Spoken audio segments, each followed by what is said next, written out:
کچھ بھائی سوال کرتے ہیں کہ وہ مکمل پیشاب سے فارغ نہیں ہو پاتے، پیشاب کر کے اٹھتے ہیں، کچھ قطرے بعد میں محسوس ہوتے، بڑے پریشان رہتے، ان وعیدوں کو سن کر، ان احادیث کو پڑھ کر بڑے پریشان رہتے۔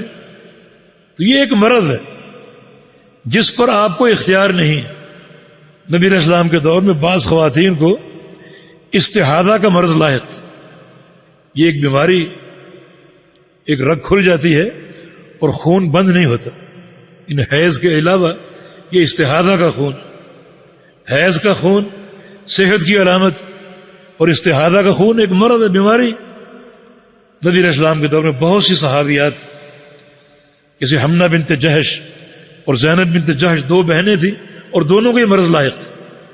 تو رسول اللہ صلی اللہ علیہ وسلم نے فرمایا تھا کہ تم زیر جامہ لباس پہنو اور مضبوطی سے پہنو، سختی سے، تاکہ یہ خون جو ہے باہر سرایت نہ کرے، جو باہر کے لباس کو۔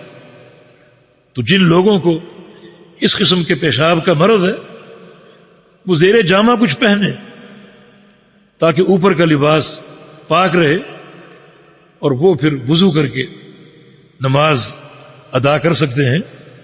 اگر وضو سے قبل زیر جامہ لباس کو دھو لیں، اگرچہ اس میں تکلیف ہوتی ہے، یہ افضل ہے، لیکن اگر ایسا ممکن نہیں ہے، اوپر کا لباس اگر پاک ہے تو یہ مرض کوئی پریشانی کا ذریعہ نہیں ہوگا۔ یہ وعید ان کے لیے ہے جو جان بوجھ کر استنجا میں بد احتیاطی برتتے ہیں۔